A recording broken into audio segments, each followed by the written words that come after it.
따라서 하시겠습니다. 하나님의 숨겨진 계획. 한 번 더 하겠습니다. 하나님의 숨겨진 계획. 오늘 함께 봉독한 스바냐서 3장 9절로 12절의 말씀을 가지고 하나님의 숨겨진 계획이라는 제목으로 함께 말씀의 은혜를 나누겠습니다.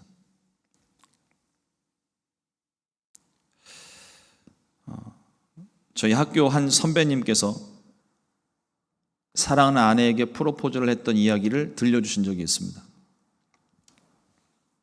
프로포즈를 하기 위해서 만반의 준비를 다 해놓고 퇴근과 동시에 차를 몰고 사랑하는 여인을 위하여 달려가서 맛있는 저녁을 먹이고 맛있는 후식도 먹고 서로 이야기도 나누고 데이트를 하다가 이제 집에 돌아갈 시간이 됐습니다. 운전석에 앉은 선배가 발이 아프다면서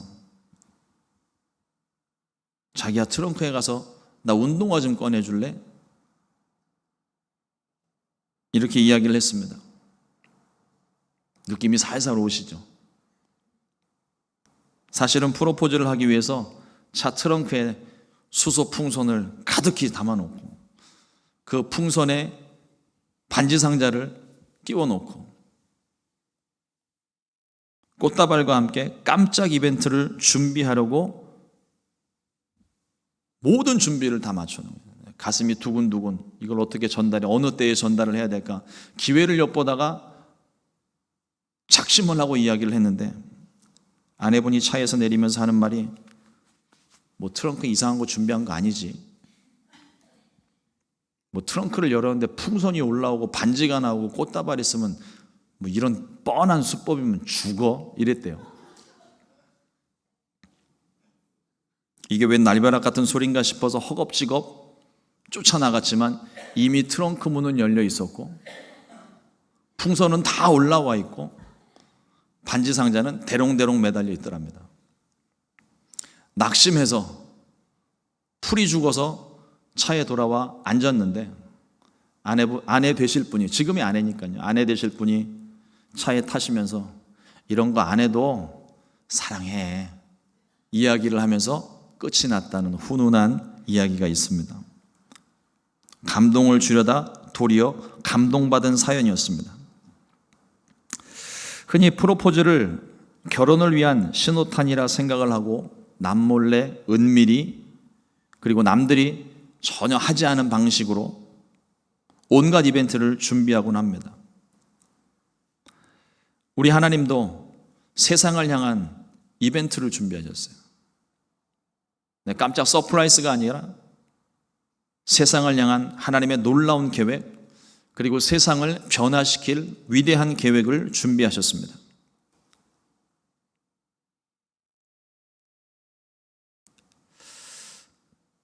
그러나 사람들은 그 계획을 좀처럼 이해를 하지를 못합니다. 우리를 사랑하신 하나님께서 뭐 깜짝 서프라이즈처럼 이렇게 뭐 우리를 놀래키기 위해 계획을 하신 것이 아니라 아주 뻔한 계획이에요. 온 세상을 사랑하셔서 구원하시겠다는 뻔한 계획. 그런데도 불구하고 그 뻔한 계획을 사람들이 이해를 하지 못합니다. 받아들이지를 못합니다. 우리를 향하신 하나님의 계획, 대놓고 우리에게 말씀하시는 그 계획이 무엇일까요? 오늘 말씀을 통해 우리를 향하신, 그리고 순복음 시카고 교회를 향하신 하나님의 계획에 대해서 오늘 함께 말씀의 은혜를 나누려고 합니다. 첫째로 하나님께서 우리를 불꽃으로 삼으셨습니다. 히브리서 1장 7절 말씀에 보면 또 천사들에 관하여는 그는 그의 천사들을 바람으로 그의 사역자들을 불꽃으로 삼으시느니라 하셨으되. 사실 말씀의 내용은 하나님께서 천사들을 바람처럼 불꽃처럼 사용하시겠다는 그와 같은 말씀입니다. 그러나 이 말씀을 묵상을 하는 중에 이 시카고 지역을 위한 저와 여러분들을 주님이 사역자로 만들어 사용하기를 원하신다는 생각을 주셨습니다. 천사들은 하나님께서 보내시는 곳으로 바람처럼 사용하시고 하나님의 역사를 위한 불꽃처럼 오직 하나님의 뜻대로만 쓰임을 받습니다. 하나님의 택하신 족속이요 왕 같은 제사장 거룩한 나라요 하나님의 소유된 저와 여러분들도 하나님은 그렇게 사용하기를 원하고 계십니다. 먼저 구원받은 우리를 통해서 세상에 하나님의 살아계심과 그의 영광을 드러내기를 하나님은 간절히 원하고 계십니다. 그래서 우리에게 성령을 보내주신 거예요. 우리를 성령으로 충만하게 하사 하나님의 뜻대로 우리를 사용하시려고. 여러분, 성령 충만에 대한 오해가 없으시기를 바랍니다. 성령 충만하면 신비한 능력이 나타나고 남들이 하지 않는 놀라운 기적을 행하는 그런 모습이 아닙니다. 성령 충만은 순종입니다. 순종. 도저히 순종할 수 없을 때, 도저히 상식적으로 이해 안 되는 상황에서 주의 말씀이 들려졌을 때 그 말씀에 순종할 수 있는 것은 우리의 의지와 결단으로는 안 돼요. 도저히 안 되는 상황이지만 성령께서 말씀하시니까, 내 마음에 뜨거운 열정을 허락해 주시니까, 내 마음에 순종하는 마음을 주시니까, 그래서 순종할 수 있는 겁니다. 그래서 우리에게 성령을 보내주신 거예요. 여러분들 번개탄을 기억하십니까? 요즘은 거의 번개탄 본 일이 없죠. 미국에서는 쓸 일도 없고. 연탄을 사용하던 시절 불 잘 붙으라고 불을 붙여서 맨 밑에 깔아놓고 그 위에 새 연탄을 얹어놓고 불을 붙여서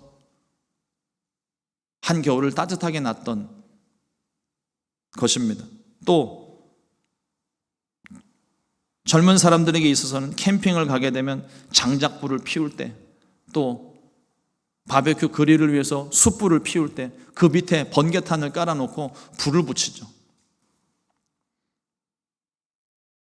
하얀 연기 좀 마시면서 불을 붙여본 기억들 다들 있으실 겁니다. 아궁이에 불을 지필 때에도 지푸라기 같이 불에 잘 타는 것들을 사용해서 불을 붙이고 살려냅니다. 하나님께서 저와 여러분들을 세상을 향한 번개탄으로, 세상에 불을 일으키기 위한 지푸라기로, 불꽃으로 우리를 사용하고 계시는 것입니다. 산불이 번질 때 진짜 무서운 것은 불이 나서 불기둥이 막 올라가는 그 현상이 아니라 불이 다 꺼진 이후에 그 가운데 남아있는 잔불이에요. 저는 군대에 있을 때 대민 지원을 좀 자주 나간 편이었었는데, 산불 났다 하면 갑자기 비상이 걸리고 다 출동 명령이 떨어집니다. 그러면 가서 총을 들고 나가서 산불을 끄는 것도 아니고 다들 총 대신 삽 들고 나가서 땅을 파기 시작하는 거예요. 불을 끌어 나가는 게 아닙니다. 그 큰 불을 군인들이 어떻게 끄겠어요? 불은 소방 헬기가 와서 막 물벼락을 치고 물을 뿌려서 불을 끄는 것이고, 군인들이 하는 역할은 땅을 파는 거예요. 그게 뭐냐면 불이 계속 번져 나오게 될 때 불이 더 이상 옮겨 붙지 않도록 도랑을 파고 거기에 물을 뿌리기도 하고, 때로는 요만큼 지역부터 맞불을 붙여서 저쪽에서 오는 불을 이쪽에서 같이 맞불을 붙여서 태워버리는 거예요. 그러면 더 이상 불이 확산되지가 않습니다. 그때 배운 것이, 불이 다 꺼졌어도 불씨가 남아있으면 바람을 타고 불이 다시 타오른다는 거예요. 작은 불씨라도 바람이 불면 다시 큰 불로 번져나가게 됩니다. 초대교회의 역사가 바로 그와 같은 역사예요. 성령 받은 그들이 숱한 환난과 핍박 속에 예수 믿으면 잡아가두고 죽여도 전혀 상관하지 않는 그런 시대에 살아가면서도 그 불씨가 꺼지지를 않았습니다. 성령 받은 그들이 함께 모여있을 때는 큰 불이 일어나고, 핍박과 환난 때문에 그 교회가 깨지고 흩어졌을 때는 각각 곳곳에 나아가 작은 불씨가 돼서 곳곳에서 큰 불을 또 일으키기 시작하는 것입니다.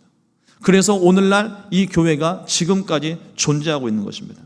하나님 우리에게 성령을 주셨습니다.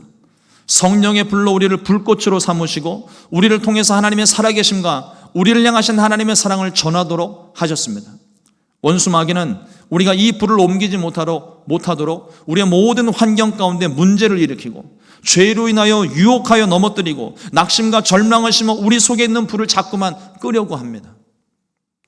그러나 성령이 우리에게 불을 주시고 성령 바람으로 그 불을 크게 일으키시는 줄로 믿습니다. 우리의 모습은 작은 불꽃 같지만, 나 한 사람이 뭐 대단한 일을 할 수 있을까 싶지만,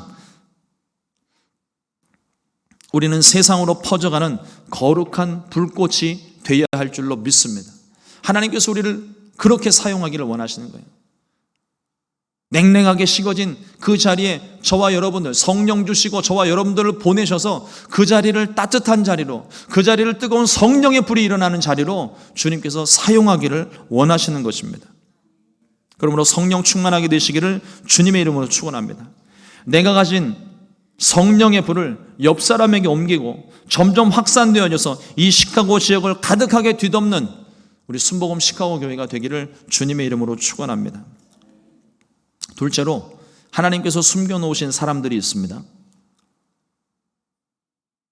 하나님께서 우리를 세상을 향한 거룩한 불로 삼으신 모습이 성경에 이렇게 기록이 되고 있습니다. 열왕기상 18장 4절 말씀에 이세벨이 야훼의 선지자들을 멸할 때에 오바댜가 선지자 100명을 가지고 50명씩 굴에 숨기고 떡과 물을 먹였더라.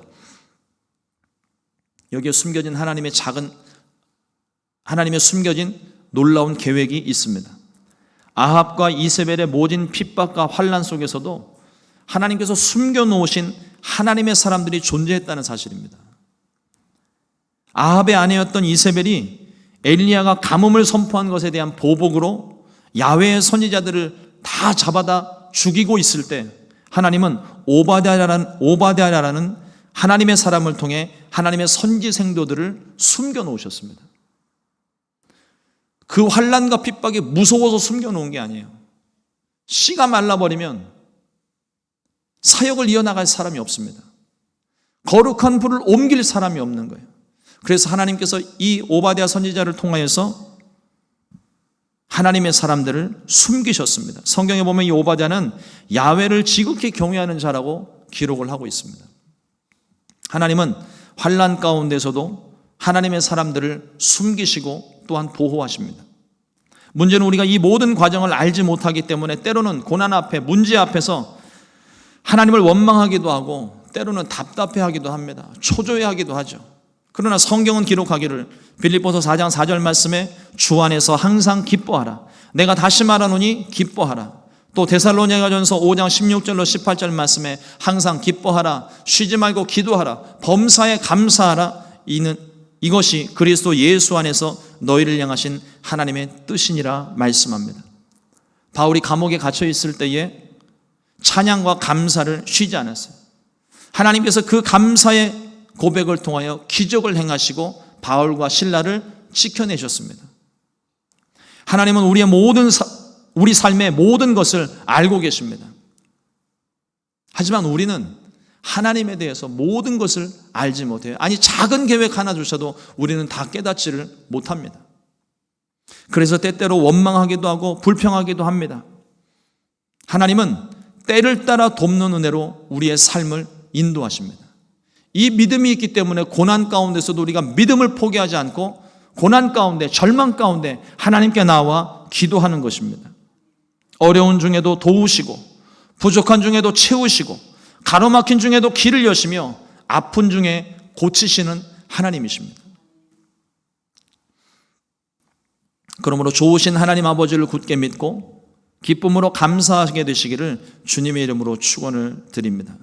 하나님은 이 오바댜라는 하나님의 사람, 하나님을 경외하는 사람을 통해 하나님의 사람들을 숨기시고 보호하시며 하나님의 크고 비밀한 계획을 이루고 계셨습니다. 오늘 우리 순복음 시카고 교회가 창립 36주년을 맞이하여서 이 교회를 향하신 하나님의 계획, 우리가 다 알지 못할 수 있습니다. 하지만 인도하심 따라 우리가 순종한다면 하나님께서 길을 여시고 하나님이 보호하시고 하나님이 우리를 도우시는 줄로 믿습니다. 그리고 마침내 그 하나님의 계획이 다 이루어졌을 때 우린 그제서야 뒤늦게 깨닫게 될 거예요. 우리는 그 하나님의 놀라운 섭리에 놀라고 온몸의 전율을 느끼며 깨닫는 날이 오게 될 것입니다. 아직은 다 알지 못하는 하나님의 계획을 위해 비록 내가 모를지라도 하나님 손에 붙들려서 순종하고 쓰임받는 저와 여러분들 될 수 있기를 주님의 이름으로 축원합니다. 셋째로 하나님의 놀라운 구원의 계획이 있습니다. 성경 속에 남은 자 사상이라는 것이 있습니다. 하나님께서 이스라엘을 심판하실 때 하나님은 이스라엘을 진멸하지 않으셨어요. 포로로 끌려가기도 하고 이스라엘 땅에 남은 자들도 있었습니다. 하나님은 이 남은 자들을 다시금 불러세워 회복시키시고 하나님의 구원의 계획을 계속 이루어 가셨습니다. 그러므로 이 남은 자 사상은 구원하시고 회복시키시는 분은 하나님이시라는 강력한 회복의 메시지를 가지고 있습니다. 가나안 12 정탐꾼 중 여호수아와 갈렙만 남아 가나안 땅에 들어갔고 여리고 성이 무너질 때에도 기생 라합과 그의 가족들, 그의 집이 구원을 받았고 노아 시대에 방주에 들어간 노아의 가족 8명과 동물들만이 구원을 받았습니다. 이사야서 37장 32절 말씀에 이는 남은 자가 예루살렘에서 나오며 피하는 자가 시온산에서 나올 것임이라 만군의 야훼의 열심히 이를 이루시리라. 남은 자들은 하나님께서 이스라엘 땅에 숨겨놓으신 하나님의 불씨였습니다. 다시금 그 나라를 회복시키시고 다시금 이 세상을 향하신 하나님의 구원의 계획 메시아를 이 땅 가운데 보내시기 위한 하나님의 혈통으로 하나님이 숨겨 놓으셨습니다. 이 불씨가 나중에 돌아온 백성들의 기초가 되고 정체성 확립에 도움을 주고 메시아 탄생의 배경이 되었습니다. 세상을 향하신 하나님의 숨겨놓으신 계획입니다. 하나님은 남은 자들을 긍휼히 여기시고 또한 보호하십니다. 오늘 말씀도 같은 맥락에서 남은 자들에 대해 말씀하십니다. 10절 말씀에 내게 구하는 백성들 곧 내가 흩은 자의 딸이 구스강 건너편에서부터 예물을 가지고 와서 내게 바칠지라. 성경의 역사는 떠나간 이들의 역사가 아니라 남은 자들의 역사입니다. 오늘 이 자리에서 하나님을 섬기고 예배하고 교회를 지키며 남으신 모든 성도님들을 주의 이름으로 축복합니다. 그리고 새로 우리 교회 가운데 합류하신 분들도 동일하게 축복하고 환영합니다. 하나님께서 순복음 시카고 교회에 새 일을 계획하셨습니다. 그리고 새 일을 행하시고 계십니다. 우리가 비록 그것을 다 알지 못할지라도 분명한 것은 하나님은 날마다 우리 가운데 계획을 두시고 그 계획을 하나님의 열심으로 이루고 계신다는 사실입니다. 우리 교회의 역사는 성령의 역사요, 하나님께서 이루시는 역사요, 불꽃된 여러분들의 역사입니다. 이러므로 우리 모두가 더욱더 성령 충만받고 성령의 불꽃이 되어 하나님의 모든 계획을 이루게 되시기를 주님의 이름으로 축원을 드립니다. 사랑하는 성도 여러분, 오늘 본문에 하나님의 강력한 의지가 나타나고 있습니다. 열방이 거룩하게 되어 한 마음으로 야훼를 섬기게 하고 흩어졌던 남은 자들이 돌아오게 될 것이고 그때에는 교만한 자, 자랑하는 자들을 제거하시고 다시는 교만하지 않게 하실 것을 말씀하십니다. 그리고 의에 줄이고 목마른 자들, 주의 이름을 간절히 부르는 자들을 남겨두시고 그들을 보호하시겠다고 약속하고 계십니다. 이 말씀을 받는 저와 여러분들이 세상에 숨겨놓으신 하나님의 사역자들인 줄로 믿습니다. 그러므로 말씀대로 주께서 일으키시고 불러들여 남겨진 자, 숨겨진 자들을 통해 하나님의 구원을 이루실 것입니다. 저와 여러분들이 그저 은혜만 받는 것이 아니라 이제는 받은 은혜에 대하여 결단을 하고 하나님 손에 붙들려 쓰임받는 주님의 귀한 사역자들이 되기를, 주님의 귀한 백성들 되기를 주님의 이름으로 축원합니다. 그때까지 우리는 각자의 자리에서, 가정에서, 그리고 학교에서, 직장에서, 일터에서 거룩한 불꽃이 꺼지지 않도록 기도하고 준비해야 됩니다. 주님의 때가 반드시 옵니다. 다시 오실 주님뿐만 아니라 우리를 사용하실 때, 우리를 위대하게 사용하시는 바로 그때가 오게 될 것입니다. 조급해하지 마시고 두려워하지도 말고 마음과 생각을 다스리십시오. 요한복음 14장 27절 말씀에 평안을 너희에게 끼치노니 곧 나의 평안을 너희에게 주노라. 내가 너희에게 주는 것은 세상이 주는 것과 같이 아니하니라. 너희는 마음에 근심하지도 말고 두려워하지도 말라. 남은 자들에게 주시는 평안의 말씀입니다. 이러므로 하나님의 숨겨진 계획을 가슴에 품고 성령으로 충만하게 되시기를 주님의 이름으로 축원합니다. 그리고 성령의 불을 가는 곳마다 옮기고 거룩한 불꽃을 일으키시기를 주님의 이름으로 축원합니다. 주님께서 함께 하십니다. 주님께서 우리를 지키십니다. 주님께서 우리 교회 가운데 성령으로 역사하실 것입니다. 기도하겠습니다.